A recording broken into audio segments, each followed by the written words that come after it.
Heyo, sports fans. I'm Lance Phillips. Kinger, it's our last Gloves Are Off episode together. I got to tell you, this has been the thrill of my lifetime. I'm Chris King. Lance, you know where to find me if you want the thrill to continue. I'm all about Lloydminster here.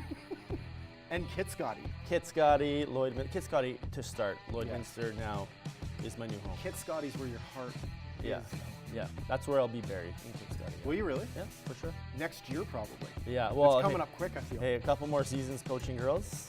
I'll be pushed right over The good news is there. you don't have to do Gloves Are Off anymore, so that doesn't send you too I early. will be missing that. This is like the best part of the week, the highlight. This is the highlight of the week. Lance Phillips, Chris King with you, Kinger Chris. The Gloves Are Off. The last stand. The last stand here, Kinger. Yeah, and it's been We've eventful. had a go. Yeah, it's been a good run. Good run, going out on top. We That's are the way going it's got to be. That is. Coming up, we've got Marcus Stroman, Terrell Owens. We're talking about the NHL, King, but first we need to start with a topic that's really hit a lot of people hard, and that's Ray Emery. Yeah. Monday, Hamilton police found the body of former NHLer Ray Emery in the Hamilton Harbor, presumed that he drowned in the harbor at around 6 a.m. Monday. They found him. A real shock to the NHL and the hockey world, Kinger. Is there one, he was an NHL veteran from 2003 to 2015, if I'm not mistaken. Is there one Ray Emery moment that really stands out to you? Yeah, there is one moment that specifically stands out. It's when he skated all the way down the ice to fight Braden Holtby, and Holtby wanted nothing to do with that, and he pummeled the tar out of him. He did pummel Holtby, and that's not what I was expecting you to say. Yeah. That's not because, excuse me, for me, he was good at beating up goalies. Yeah, he loved fighting. For a Tandy, he loved it. Took a round, as an Ottawa Senator, he took a round out of Marty Biron Yes. one time, and I'm not sure if they were in Buffalo or if they were in Ottawa when that happened. And right after that, Andrew Peters Yeah. went after him. With a smile on his face, he fought Andrew Peters, who was arguably one of the NHL's toughest dudes at the time.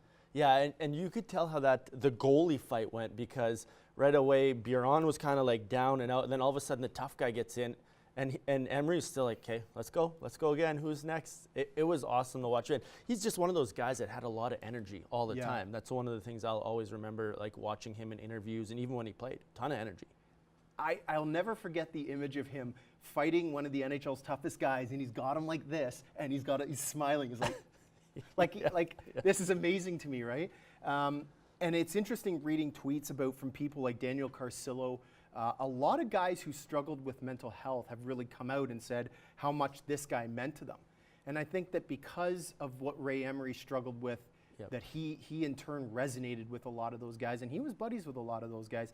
This is something that's going to be felt for a long time around the NHL. Yeah. I don't think that a guy like this, you have a tragic incident like this, and this kind of a guy goes away, and you don't remember it for a long time, and it's not talked about for a while. Yeah, it was a major low point for the NHL. Yeah, really, and what a horrible way to go. Yeah. Like, I'm not sure if when I think of ways you would go, like drowning could be the worst, right? Yeah. Because you're not trying to do it, right? So you're struggling, and it's just, I feel so bad for the guy, and that's a big loss. Yeah. Marcus Stroman, some may feel bad for it, some may not, has once again came under fire from the Toronto media. Lance, is it finally time that the Jays move on from Marcus Stroman? I'm going to say possibly. This guy has the upside that Marcus Stroman has is unlike many that we see. His upside is huge. Yep. This season, he's been downright awful. I would classify him as awful, comparatively speaking, to what he's been in the past. It's maybe not time to trade him, but it is time to sit this guy down and have a heart-to-heart with this guy and say, what are you doing here? He has got to stop acting out. This whole situation that came up recently with Arash Madani and the questioning of playing for the Vancouver Canadians, Madani has every right to be questioning this guy. He does not make himself available unless it's game days. He does not make himself available, so it's the only time to do it. Madani did it away from the cameras. The cameras weren't rolling. He asked him a question about a future feature piece, and he lost his mind. And from what I have heard, my sources, that he chased Madani down the hallway and was screaming and berating him as he went down the hallway. And I'll be one of those guys who originally came out and said, hey, sports reporters have to be better than this. But the more I've delved into it and the more people I've talked to, I renege. I'm taking that statement back. He has got to be a man. This is a little boy that we're talking about here. And the Jays have to sit him down and say, look, this stops now or you're gone. Well, and it always seems to happen when he's not throwing well, right? When he's not throwing well, he always seems to have temper blow-ups either on the mound or in the media. And let's be honest, he hasn't been the pitcher that he was 3 years ago, right? No, the he last hasn't. 2 years, he hasn't been great. So right now, he's a below-average pitcher. He's wanting a ton of money. He complained that he didn't get paid enough in arbitration. He's going to complain that he doesn't get paid enough again this year in arbitration. You can't complain in arbitration. Yeah, no, you can't, You because can't it's complain in ruled by an equal party, right? That's like not voting and then complaining about the party that's in. You can't do it. You can't complain about arbitration. That's the last stop. It's ridiculous. And if he wants to be paid like guys are getting paid, like pitchers are being paid, he needs to start pitching like that. Yeah. And the reason he's not pitching like that is because he is his own worst enemy right now. Until he cools this, he's going to be that guy. Yeah. And that makes your market value so low. It's ridiculous. According to a report from Sportsnet's and 3 Down Nation's Justin Dunk, Terrell Owens has given the Edmonton Eskimos their 10-day window, meaning the Eskimos have 10 days. This came as of Monday, Kinger. The Eskimos have 10 days to trade, sign, or release Terrell Owens from the negotiating list. What should the Eskimos do with this guy? Sign him, get him on the field right now. No way. Yes way. Come on. For what reason? Sell tickets, the same reason why you bring in Manziel. You bring in a guy that was one of the best receivers in his generation. That's right? a good point. Like I don't have much to say to that. I know he's old. I know he's old, but I would pay money to go see him play. If I knew he was suiting up, I'm driving to Edmonton for sure to watch. So my angle on this when I thought about it was, do you want, this guy has been a head case from the get-go when he was in the NFL. Yes. So is this a guy you want in your locker room? That's an interesting point because I made the point that you got to sign Manziel. You got to bring this guy in for that exact reason. So I shouldn't renege on this one as well. Can't go back. I got to stick to this one too and say the same thing. But I will say that same thing with Stroman. They need to sit this guy down. The Eskimos need to sit him down and say, are we going to get the antics that the NFL received, like with the Dallas Cowboys? Are we going to get that, or what Terrell Owens version are we getting? I don't think it matters. I think you bring him in if he's good in the first little bit you see, in practice, in games, you keep him. If he's an idiot and does the things, the push-ups. Don't you want to know that ahead of time? No, because if he does it once, you get the media soundbite, and then you just cut him and release him, right? Like they're not really. This isn't a long-term thing. Bring him in, see if he's good. If he's great, keep playing him, right? You're going to sell tickets, but he's not going to do too much because you can just cut him right away. Because this isn't like you have a 10-year contract. It's not like the Edmonton Eskimos have a major problem selling tickets. No, but I think anytime you add a legit NFL player, he was one of the best players, granted, 10 years ago, 12. That sounds ridiculous to say. Yeah, but I think it brings interest. It's generating interest right now, is it not? We're talking about it right here. Yeah, for sure. The other thing I will say, and I was all about I would trade this guy. I'd trade him. Right. I'd trade him. And I'd still investigate trading the guy. But if you think there's a case that he can bring in more fans, then maybe it's worth keeping him. And the benefit, too, is he will see the field if they keep him. He's going to see the field, whereas Manziel may not see the field at all this year if Masoli keeps going the way he is. Yeah, Masoli's killing it right now. Killing it. The NHL rookie camps are underway. This season in the NHL ends, which team is on the most pressure to produce a playoff run this year? I rank these teams. Do you Rank mind them. if I spit it out here? Let's do it. So as it stands I'm right now, get your pen ready. One. Right now, it's the Ottawa Senators. The most pressure right now is on the Ottawa Senators. Not to win the season, but the pressure immediately is what's going on with the Carlson thing. So as it stands right now, the pressure's, once the season starts, there's one team the pressure's on, and it's the Toronto Maple Leafs. Yeah. That's the only team right now that the most pressure's on. And I'm following that up. Here's the order after that. Okay. Flames, Oilers, Jets, Senators, Canadians, Canucks. And I disagree full-heartedly. Okay, well, that's fine. Don't tell me you disagree. Just disagree with me. Why? Edmonton Oilers have the most pressure. They have the best player They in the NHL. didn't do anything this offseason. They've done zero this offseason. They have the best player in the NHL in his rookie contract, which happens how often? Hardly never. It happens every time a rookie signs a contract. Sidney Crosby was the last time. You have to start being really good in that rookie contract. The best player in the league, if they're not in playoffs, they got a new GM, they got a new coach. He is signed for the next 8 years, I believe it is. Yeah, now his so extension signed. Yeah. He's signed essentially for almost the remainder of his career. Like, he's probably going to be a career Oiler. So he's signed right through. So it doesn't matter what happens this year.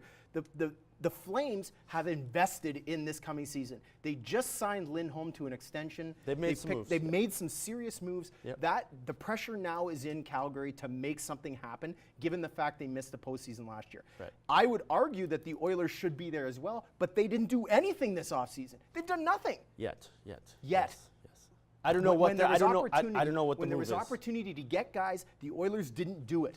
Yeah. And for that reason, that's what the Jets are going to be good again. Yes. The Canadians, the Senators, and the Canucks are going to be hot garbage with a capital H, and nobody cares what they do at this point because they know that that's how bad those teams are going to be. Playing for lottery picks. That's and what they're that, playing for. even at that, like, And that's hard to cheer for, especially for Canadian fans, because you know hockey's the #1 in Canada. So when your team is Right, but almost tanking, it's really awful. the Toronto Maple Leafs have gone for broke here. Yep. The Toronto Maple Leafs have something to prove. If they don't get it done this year, and by get it done, I think that's a team that needs to be in an Eastern Conference final. If they Agreed. don't get to that point, wow, that'll be a bad situation. And they're not going to get there if they don't do something with the defense. It's time to do something with that defense. You got to do it.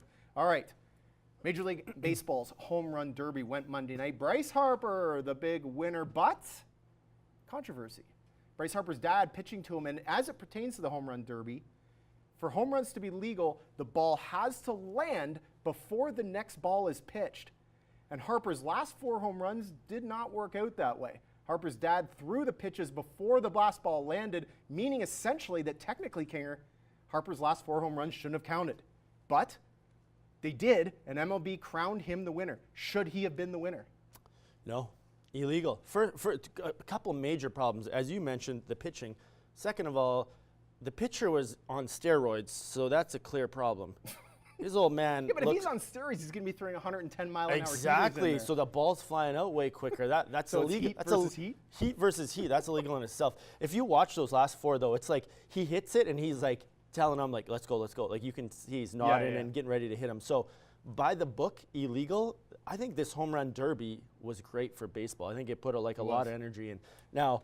Maybe the most I'm a by-the-book exciting guy. 3 minutes of baseball we've seen this season. Yeah, and how thrilled was Harper? He's fist pumping. Oh, like he was like, he's when that fired up last one after. went out, Yeah. he almost lifted himself off the ground with that fist Yeah, bump. if he was that fired up about hitting better than 200, Washington Nationals would probably be kicking the crap No out of the kidding. Braves. Yeah, okay, you can make the case here. Technically, those home runs shouldn't have counted. But when you have people excited like Washington fans were, are you going to say no? And ultimately, Oh, no. does it really matter? Like, if you're, I'm not a pro baseball player. I know you're not, but you play for the Border City Blue Jays. That's actually pretty close. Right there. That's pretty close, Kinger. Do you care? Like, do you think you care as a pro player that you didn't win because of that?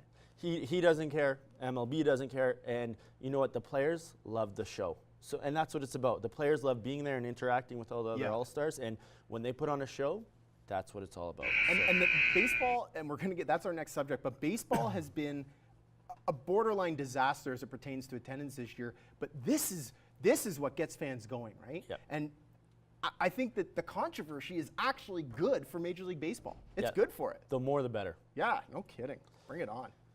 As Lance mentioned, MLB attendance continues to plummet in the dog days of summer.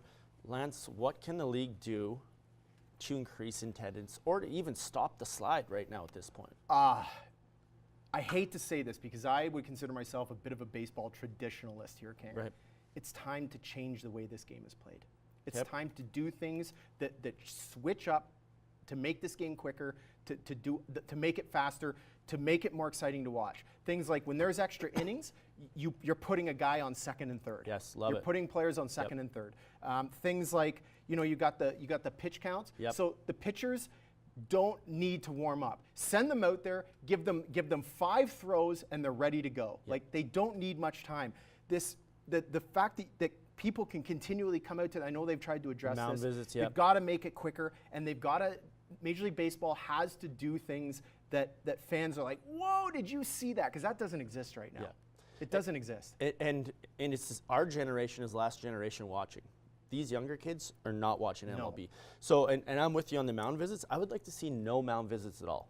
You get none at all. You can't go out you there. get a mound visit, and that's your manager coming out to say you're done. Yeah, and after that, guy on first base, automatic. Yeah, and then that's a great call. So that's a good call. So puts the guy at first. The pitcher from the bullpen comes in. He gets one warm up. He may not even that because he's been warming up the whole time. Yeah. Bring him in, start the game. I would also like to see DHs on both sides, just because in the NL, and I love the NL, you know this, but the amount of like relief pitcher, pinch hit, relief pitcher, pinch hit, relief pitcher, pinch hit, we can get rid of that, right? Yeah. We just have the DH, have your pitchers, have your players. The pitch count, I think, is a huge thing. I think in between innings, you only have so long to get warmed up. How do you feel about foul balls counting for strikes? With 2 strikes, I like it a lot. So you're The old slow pitch rule, foul on the second strike. Foul on the third strike, you're out. You're out. Hey, they got to try something to fire this up. This is, and the crazy thing is here, of the 3.2 billion attendance, so attendance is down by 3.2 billion fans this year. That's unbelievable. Nearly a quarter of that comes from the Blue Jays. It's actually just over a sixth. Blue Jays have over 500,000. They're over 500,000 fans lower in attendance this year. So it's all coming out of Toronto. Good thing I got rid of those tickets. No kidding. We got some good stuff coming up on the other side. But yeah, that's something's got to change, Kinger. It's going to happen. Got to get these kids excited about baseball. We're back. You can keep your gloves on, but ours are off.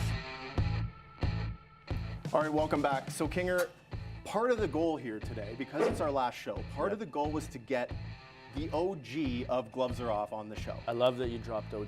Yeah, That's I'm amazing. a big fan of Original Gangster. Yeah, and there's a couple original gangsters from the show. Yeah, there are. So we've got Moses Waldo coming up later, but it was imperative that we got Carly Aggro on because she was the originator of this show when it first got going. The founder. The founder, if you will. The founding sister of this show. Yeah. You can't call it. Or the founding mother, mother. or She's the mother, founding mother. mother now. Yeah, She's I the would founding mother agree. of this show. That's true. So we'd like to welcome Carly Aggro, direct from Toronto. Carly, welcome aboard. Hey guys, thanks so much for having me and congratulations on an epic run and kind of a big thank you too for keeping the gloves alive while I've been gone and everyone else who's come before you and after me and everybody in between because I think it's quite an accomplishment. Way to go. It is quite an accomplishment, and not from us. I think from you getting this going, and then it just was kind of easy to keep it rolling. Yeah. And then we switched the show up a tiny bit, but it's been fun. That's for sure. It's the highlight of our week. There's no question about it. Yeah. It's a lot of fun doing this show, and as you know, Carly, you started this show, what, 7, 8 years? Oh, I think it was almost 10 years ago. Like, now. how many years ago was it when you started this? So I started working in Lloydminster in, I think it was 2009. Oh my goodness. Yeah, no, I think it was 2009 or almost 10 years ago. 2010, so it's been a while. Yeah. So, Carly, I need to know, because we've had so much fun doing this weekly. Was this the highlight of your week when you got to do this show as well? It was a ton of fun, and as you guys know, when we started, Brian Curran, aka the Colonel, was a regular fixture on the program. And anytime you get Brian Curran and a microphone and a television camera in the same room, you know that good things are going to happen. So it was a ton of fun. It was awesome getting to meet people. It was a great way to connect to the community. And you know what? It was really well received. We got a great reception. The best part would be when I'd be at the grocery store at Safeway and someone would come up to me and say, hey, I saw you on that gloves show and I gotta tell you, I don't agree with this or that. Oh, that's and that was what I amazing. loved. So I hope that has continued, and it definitely was a highlight of my week. Carly, we tried to find the original orange light that you used to use. Oh my gosh, our buzzer? I'm not kidding. It lived here upstairs up until I think about 6 months ago, and there was a massive purge.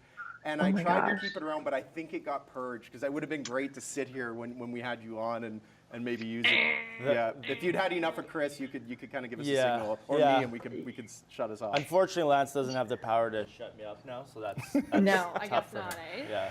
Carly, listen, let's talk your time on the show, and because I've watched some of the old tapes. They're a lot of fun to watch. Was there a part of that show that you enjoyed the most? Was there a guest? Like, what about that show was most enjoyable for you? I think the first thing that stands out in my mind is the teamwork that went into putting that show to air. You guys know You know, the local markets are few and far between now, and it was awesome for everybody to work their tails off to get just 1 hour of extra programming to air. So that's one of the things that I very much remember well, and was really proud of. And a couple of guests that stand out in my mind for sure was when we had Scotty Hartnell on with Clark MacArthur. Right. When they used to do their celebrity golf tournament in town, they came on. And I distinctly remember Scott Hartnell telling us on air what happened to the puck from that. It was the 2010 Stanley Cup final against Chicago. Yeah. So that you can go back and dig up his answer. I won't repeat it because it was a cool answer. And I also remember the $1 Million Man, Ted DiBiase, came on the show. Oh, and that he was would've a been riot. killer. Pretty sure, yeah, he put me in like the old fashioned, I don't know what his move was, but it was like the chokehold thing, and that happened. So those definitely stand out. Did he try to stuff the money in your mouth? Remember he used to do that? Gosh. He stuffed the money. That was like in his people's signature mouths. move. Yeah. No, that didn't happen, but if it would have, that would have been a highlight for sure. That would have been unbelievable. Yeah, and Carly, you kind of touched on it when you were here. I don't think people realize like how much the community actually watches the show and the local sports here, because Moses has talked about it several times. When he came in, he had to follow in your shadow, and he was talking about how it was like really tough to fill those boots. And now us two minions have to follow in after Moses, especially Lance. And it's cool to see that people still relate to yourself and Moses, and as the shows went on. So I think it's very cool what you guys started, and now it's kind of passed down the lineage. Yeah, and we kind of, you know, one of the things that we still do is it's an opinion-based show, so it's pretty heavy opinion. And I got a kick out of you saying, you know, you go out in the grocery store. I don't typically have people that come up to me and say, hey, I didn't agree with this, but we get them via email or social media and that kind of thing. How did you react to that when you were a new broadcaster here, when you got those types of feedback? I think the best part is whether you get good feedback, whether it's positive or whether it's negative, it's always good because that means that people are watching. No kidding. Yeah. Right? So that was the best part. Just knowing that people were into it and that they received it that well. I think the hardest thing, I still do it today, even when I'm on Sportsnet Central, I'm my own worst critic. I hate watching myself. I've gone back and watched some of those gloves are off videos, and besides my horrible blonde hair, which was bad enough, watching yourself is hard. It's really hard, and it hasn't gotten any easier for me, but it's important because that's the only way that you get better. But I didn't really, you know, whether it was good or whether it was bad, all I cared about was that people were watching. And we were up against prime time kind of thing on a Tuesday night. So I didn't really care because it just meant that people were into it and they were watching. That's so interesting to hear you say that, because I am highly critical of my work, and I enjoy watching myself, not because I'm like, oh yeah, there's me. I just enjoy watching because I feed off the mistakes, and any mistakes I make, I see them and I think, okay, that's an area that I can improve, right? And you're the same way. And I feel like that's just a broadcaster thing in general. When you are constantly trying to raise the bar, you're always highly critical of yourself, and there's nothing wrong with that. I think the other best Sorry, go ahead. part. Oh, sorry. Nope. I think the other best part was I really liked having people come on and put them in front of the camera and give them a little taste to see, hey, you know what? It might not be as easy as you think it is. Try reading this and listening for that and presenting it all at the same time. So that was one thing I enjoyed too, was saying, all right, you think it's so easy? Park her in the chair and let her rip, bud.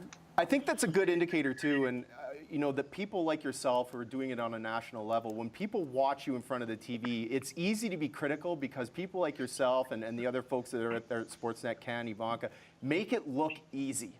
So they make it look like yourself, you make it look like the regular Joe can get in front of the camera and do this. And it is, Kinger can attest to it. I will tell you right now, it was a humbling experience when Lance first asked me to co-host, because when I put this earpiece on and there's people timing and they're saying ISO cam and regular cam, I think I literally just drooled the whole first episode and just watched Lance. And I knew that what you did and what Moses did was special when you guys were here. And being in this chair, it's just, when you see someone do it, you're like, oh my God. It takes a lot of work and a lot of practice, and you guys are such pros, and you're right. I think it's very humbling. When I sat in the chair across from you and you just grilled me with questions, you could make me feel goofy, but I didn't realize how much work you guys put into the show until I sat in this chair. Thanks. Carly, I appreciate that. talk about this jersey. There's a talk about question. That's an absolute no-no. What's the story behind the jersey here?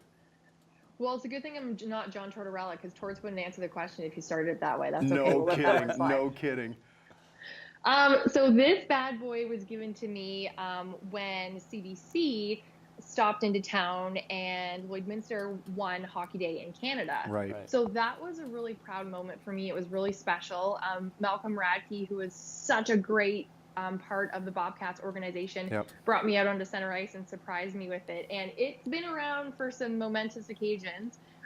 True story, my dad actually gave his father of the bride speech at my wedding wearing this jersey. That's amazing. awesome. And it has traveled around with me everywhere I've gone. It holds a special place for sure.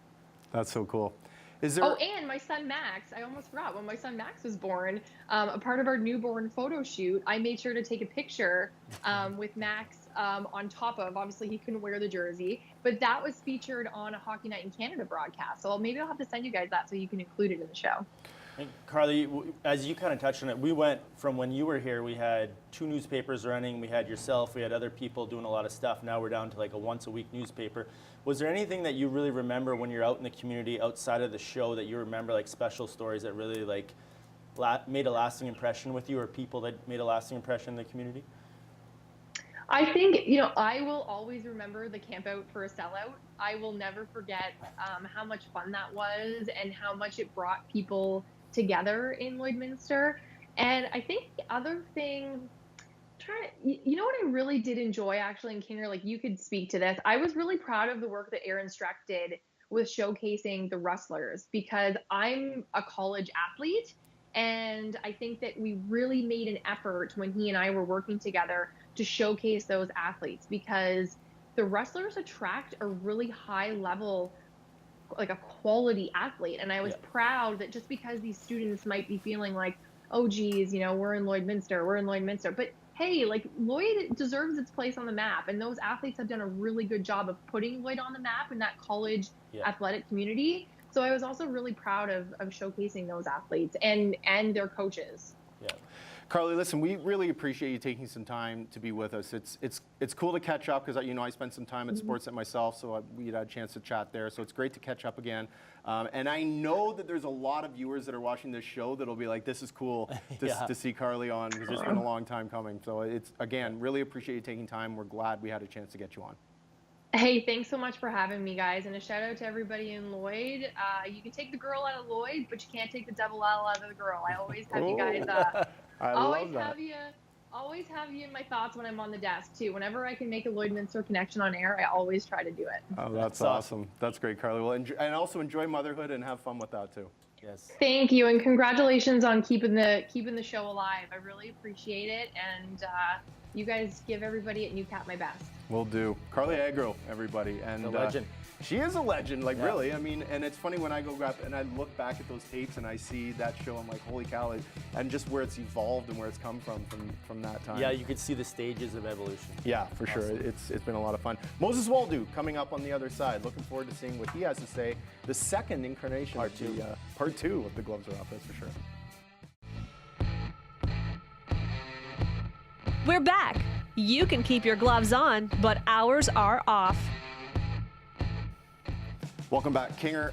We got a guy on the line who I feel like most people in this area are still really familiar with. I actually still get asked where this guy is. Yeah, an absolute beauty. An absolute beauty. Yeah, I didn't get to know him for that long, and I wish, from all the stories I've heard, I wished I'd had more time with him. Yeah, and I did. Classy guy. It was a classy guy. Yeah, he spent a ton of time with Andrew Brethauer. Moses Waldo. Moses, great to have you back on the program, man. I know it's been a while, but we're really glad to have you back on. Okay, that was really, really nice.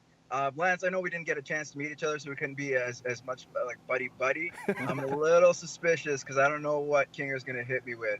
No, nothing. Too nice. All gold. Too nice. It's just, Moses, you're used to me in that post-game interview setting where I'm always upset, so that's what you're thinking of. I don't know. I loved it. It was a mixture of, it was brutal. It was honesty and a little pettiness, which was a nice combination to have because there's humor involved in it. So that's one thing I miss. You don't have that. A lot of people. Yeah, I'm in Saskatoon, by the way, for those who don't know. Right. Here, still in broadcasting, but it's funny to see. It's just funny to think back, and I'm like, oh yeah, I remember those times and interviews, and then I think there was one time in particular where you told me, because I think you kind of you let a certain epithet out or a certain swear out, and you're Doesn't like, sound yeah, like my me. mom saw it. She wasn't a big fan. Just make sure that you. And all I could do is laugh, and I'm like, okay, fair He's enough. done it. He's done it on this show as well. Yeah, He's done it on this show. I as did it well. on live TV, and apparently that's much worse, Moses. So, so that could be one of the reasons why the show is coming to a close, is because they had to bring me in, and then they're like, you know what, we gotta cut this guy. Canadian Standards Broadcasting Council is sending us See? messages. But you're bringing the fans. That's what people love, that talk. That's Yeah, right? exactly. It's just like you're having a general conversation with a buddy of yours. That's That's it. right. But anyways, it's awesome to be on the show once again. Different type of view, but still a pleasure to be with both of you guys. Yeah, we changed it up quite a bit from Yeah. what it was. We decided to try something different, and it's worked well. It's pretty heavy opinion, but it was like the other one. It was heavy opinion based. So you know, Oh, for sure. I'm just thinking of the set. I was like, yeah, you guys massively improved the set. Yes. Well, it's one of those things when you look back, I think of like the first few days I was in with you, Moses, sitting in the chair, and we're kind of like the dungeon feel and not knowing what was about to happen, because I was new to that system, and then you kind of sit down there and you're always smiling, just like you are right now, and you always had something up your sleeve to shock everyone and catch us off guard. So That's awesome. yeah. What was the best memories, Moses, when you think back to the gloves, like all the times that you did it? Like, can you share some of the best memories or like highlights that you had doing that show? Just finding some of the it was one of those weird things where I had to, come up with those over/under questions. Yeah. So I tried to find something so obscure or something ridiculous. Yeah. Not all the time. There's a couple ones that were, straightforward, but those were fun because I like to find something that's unique and then try to somehow throw it into the show. Yep. And it worked out. But overall, I have to say the guests, because they make the show. Yeah. And I know I've had a few that have been like really good. Others who've just, I remember Andrew was like, you know what, I'm just gonna say the opposite of what Moses is gonna say, because, me and him were on the same page a lot. So he would just try to be like, I agree with you, but for the sake of it, I'm just gonna play devil's advocate. You're an idiot. Here's why.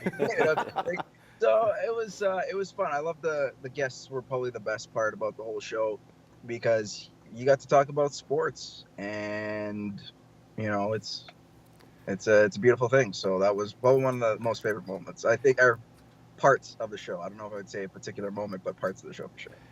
Kinger and I have talked at length, and I think that the highlight of our week is getting a chance to do this show every Yeah. day we do it throughout the week, throughout each week. Did you find that as well? That I can't wait till Tuesdays, because it was Tuesdays back then. I can't wait till Tuesdays till the gloves are off till I get to do it. It was a little bit stressful because you had a lot of other stuff going on. Yeah, and, for sure. That lands not like in a bad way. You're like, oh, I have the show. It's just like, all right, when am I going to come up with topics? So a lot of the time, you're on your own time. You're like, all right, what are some of the things that are happening out there? What are some of the things happening locally? I think the challenge is sometimes is not a lot of people will talk about the certain local aspects. Yeah. Not like they're not knowledgeable or anything, but sometimes there's certain things where, you told the line. You can be critical, but at the same time, you're not trying to, I think there might have been one instance. I might stand corrected, but I think there was one where we were critical about a certain team or certain group in Lloyd, and they threatened sponsorships. So I'm like, oh, okay, I see how this works. So it's just one of those. It's really tough because you're not trying. Just finding that right balance, I think, is probably one of the biggest things, especially when you're talking about local sports, because you're not trying to be mean-spirited. You're trying to tell what everybody else is showing, but at the same time, being respectful. So you find that balance. I think that was the most stressful part about the whole thing. Yeah, that's interesting you say that, because we've encountered that as well. Yep. And even before Kinger did it, when Josh and I were doing it, we encountered that with a couple of organizations. I remember one in particular, we were questioning the Pirates, the Prairie Pirates in AAA didn't make the AAA playoffs. So they went down to AA and cleaned up in AA, and we were questioning the system, and we got raked over the coals pretty hard for that. So yeah, you're right. You totally, especially locally, you've got to toe that line, and it's hard to do sometimes. I think you made a really good point, Moses. I think that's the cool thing about this show is it's so much more opinion, where when you're the sports reporter, Lance is a sports reporter, you're going to report the positives in town, right? Well, or the facts, you're reporting facts. Yeah, the facts. But this is more like opinion, and you know as well as Lance does, anyone can come tell me if my team sucks. I hope you tell me it sucks. Like, I hope that would be your first question. Yeah, it's being truthful. Like, if the team is doing well, hey, you give them the props because they deserve it. Yeah. If they've been accepted, but if they're playing poorly, but again, like, you know, when you're dealing with a lot of minor teams there, like, you wouldn't necessarily be dragging the PWM Steelers to the ground after 4 or 5 games because they're children at the end of the day. Yeah. Yes. But then you would say like Bobcats college, that's a little bit different because they, even though they are kids still, you are more of a business type of mentality essentially. Like, these players do get traded. These coaches are still fighting for their jobs, so it's got a business element to it because success is key. So if you don't win, there's going to be changes. If you do win, then you deserve a lot of the credit, whether it be your players, teams, whoever. It could be all shared. I think that was one of the biggest things. But yeah, like, local sports is hard. Lloydminster, definitely in one of those cases, but not in a bad way. It was really enjoyable. The people there are great. I think that's one thing in terms of a sports town. For such a small community, when you think about a population of 30-some thousand, to have the impact of sports within the community. Like, you talk about the Prairie Pirates, who when they started when I was there, about halfway through, they were a pretty good team. And you look at some of the junior programs. I remember I didn't even know they went through so many name changes with sponsorship. I think it was Baker Hughes Bobcats at the time, the midget AAA team. Yep. Yeah, they went to the TELUS Cup. You look at your team's Kinger, very competitive, would always go to the ECAC championships, and etc. Right? You talk volleyball, same thing. It's been awesome, and for such a community like that, it's pretty neat. Yeah. Now, Moses, I need to know how you're enjoying Saskatoon, because you're from Saskatoon originally, so you've have a chance to go back home. Are you enjoying that a little bit better? Oh, for sure. Saskatoon is my hometown, so it's nice to work in my hometown for a while. Obviously, bigger aspirations down the line. It's kind of funny how it is now. So I do a little bit of sports, but primarily my job is news. Right. So it provides a different element for me. It's not quite in terms of what I went into, but at the same time, it does provide a unique challenge and a fun one too. Now, when you were on the show, was there one particular guest that really stands out to you? Because you had a lot of them. You know what? I don't know if it's a guest. It was a former co-host, and he was the coach of the Bobcats at the time. Oh, yeah. Go on. Yeah, carry on. He was very interesting, and I liked it. Me and him, even though I didn't say he came at me in the sense we're talking about Brian Curran here, correct? Yes, absolutely. The Colonel. Yeah, can't forget.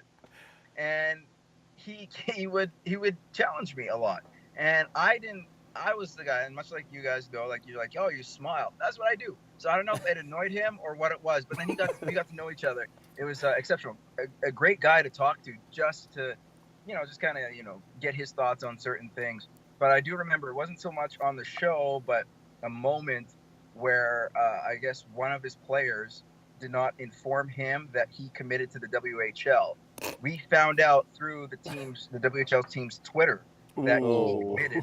So I'm like, oh, this is great. We'll talk to Coach Curran. I didn't go at the time. It was another reporter. So I'm like, yeah, just ask him this, and you can just tell him that, hey, one of your kids signed with, one of the WHL teams. What are your thoughts? And he did not know at the time. Yikes. So he was not too happy when he heard it, and thinking that we got something wrong. So he's like, and then he looked at the camera and it was like, Moses, get your facts straight. And then we had this guy, he's like, call me. So we ended up having a conversation. I told him. Turned out the kid didn't tell Brian, which you should always tell your coach or GM in these cases, if you're doing something like that. then that was a different mess. But it's just funny to me because he would come out like that, and then I would explain to him why I did certain things, and he'd be like, all right, you're right. Well, listen, enjoy the rest of your day, and really glad you could be on with us. It's been great talking to you again. Yeah, good seeing you, Moses. Yeah, great talking to you both. Hopefully we get to do it again in the future. We'll have some beers this time. Yeah, that'd be that sounds great. good. That'd be great. All right. Moses Waldo, everybody, and great hearing from him. Yeah, He's, class act. Like I yeah, said. he did this for a long time, and he was a big part of this show. Yeah, and big part of the community too. yeah, for sure. I mean, like I said, I'm still out there, and I'm still asked. So it's, I think when you have a community that's asking where you are long after you're gone, I think that says a lot about what you did when you were here. So it's great to have him on.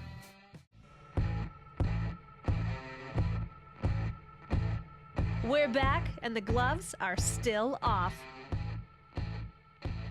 All right, welcome back. Kinger, you know that we really enjoy talking local topics on this show. We've done it a lot. Obviously, we talk a ton of pro sports, but we mix in the local stuff when we can, and we've had a lot of local guests on. It's been awesome. fun. Yep.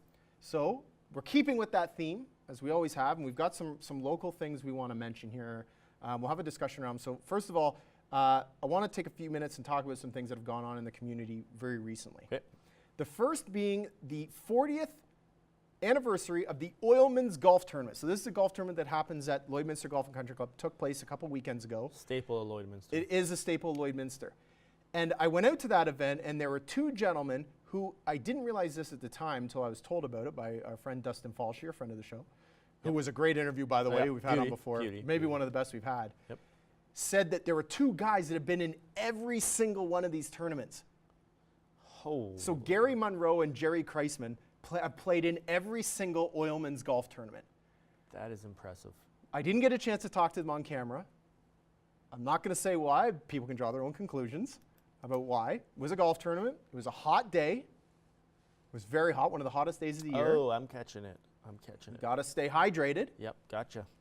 So anyways. A little slow on the bike But I did over get some here. footage of them. They had a good time out there. And yeah, 40 years straight these guys have played in it. And Jerry comes from like 5 hours away. Yeah. 5 hours away. That's awesome. That's I love those stories. What else you got that's going on around? I wanted to add one more thing to that. If they said to me that if one of them drops out, the other one's gone too. Oh, so it's if one they're leaves, a they're team, both they're a leaving. team. Yeah. Oh yeah, it's a team for That's sure. fair. All right, Reapers Rugby. We don't talk a lot about Reapers Rugby because their season to date has been largely away from home. They just played their first home game a couple of weekends ago. Right. But they've got three left. So the Reapers and the Penguins are together to make one team. So Cold Lake, they're in Cold Lake, obviously where the Penguins play, Saturday, July 21st against the LA Crude. Back in Lloydminster, Saturday, July 28th against the Parkland Sharks. And then August 18th, they play their final home game, as the two teams, in Cold Lake against the Edson Axemen. This is great rugby to watch. They're 1-3. They've been pretty close in a lot of games. Get out there and watch it. Do you ever watch? You know what? I watched rugby back when I was living at the ES Laird complex, and it is fun to watch. And the Reapers is a lot of fun to watch Yeah. because it's grown-ass men out there pounding away, and it's a lot of fun. Yeah, and the best part is the fellowship afterwards. They go back to cheers. They have a few. They have fun. a few bevies. They have some fun with the other team. They got a real nice community feel. They there. sure do. That's part of the Edmonton Rugby Union. So get out there and watch Reapers Rugby. Well worth it. U19 Liners won provincial gold Hello. last weekend, if I'm not mistaken. That's a big deal. The only real drawback is they play most of their games out of Edmonton. All their games out of Edmonton. But still. going to nationals, that's a big Yeah, thing, yeah. right? Big piece. And the U16A girls went 2-2, and they're going to provincials as well. And 2-2 at provincials are going to Western Canadian Championships Nice. before the Canada Cup. Last one I've got: Extreme Lacrosse kicked the absolute bejesus out of the Edmonton Warriors, 27-4 over 2 games. That's not even fair.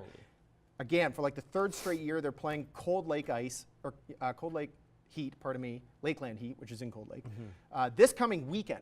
So if you have a chance to go to Cold Lake, if it's a nice weekend, it's a great drive, it's a good place to go visit, and you can watch some great lacrosse and cheer on your local team. It's loaded.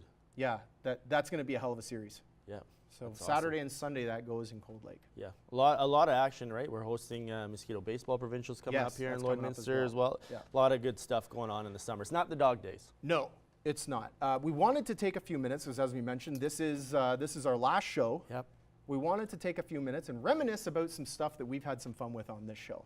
We've gone through some crazy stuff here. Yeah, Yeah, to say the least. It's been an adventure. Well, and you know what? One of the toughest things probably is you bringing on a greenhorn like me into the show. Now, I'm sure you can think back, but to the first show, Lance tells me, you know what? You're gonna be okay. You're gonna be okay. Well, there's someone talking in my ear. They're telling me what to look to which camera. And I was in awe, and I'm always in awe here at NewCap, but like seeing Lance's professionalism and how he does everything. The first show, I'm sure if you guys go back and watch it, I go like this. I just look at the TV like this. I appreciate the kind words, but you know, even today, I got caught looking at this camera when this one was on me. I'm looking over here at this one, and I didn't realize it at the time. So I mean, I try to do things right, but even I mess up. Of course, I mess up, right? Yeah. And this is an industry, and this is a profession that I feel like if you aren't messing up and you're not constantly learning, get out. Yeah. Get out, because you'll never learn all there is to know. I think that's like the coolest part of being here on this show is, as you mentioned before, is you're always learning. We're talking about some local sports, some other sports, Yep. but you're learning a lot about a ton of things. And as a local in the community, getting to talk about the local community, it's very cool.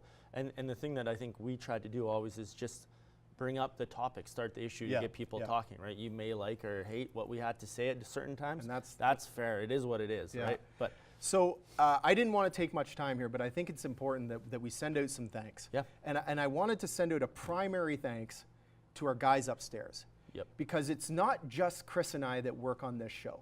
There's 2 guys upstairs that are doing the job of what I would classify as 6. So Blake and Eric Hutt, Blake, Neith, and Eric Hutt, who work really hard to put this show on week in and week out, do a great job upstairs. And those are the guys you don't see. yeah, they're running around You sweating see today. the people in Yeah. front of the camera, but you don't see the people that are doing all the work upstairs and telling us we got a minute left. Yep. So, big props to those guys, and I think that they know how much of an integral part of this show they have been, and not just in my time here. They've been doing it before that when Moses was here, Yep. and the show doesn't go on unless those guys. So they've Yep. done a great job. There's not enough time for me to thank all the people in the community that we've had a chance to interact with. There's a couple people, though, I did want to send some thanks out to. I want to send a thanks out to Chris Archer, who's one of our longtime viewers. Yep. Chris Archer has been watching this show from the beginning since I came to NewCap. And, you wouldn't think, oh, you should thank all your viewers. But Arch, you know him and you don't know him. Yeah, that's true. He regularly submits stuff. He's submitting all kinds of Yep. things. Making us think about Making topics. us think about stuff, and we've appreciated Archer. Yep. One other guy I wanted to send a thanks to, and that's Rick Swan. Yep. One of the best guys I've dealt with since I've been here, and I'm going to miss being around Swanee. Thanks for watching. see you. We appreciate it, always.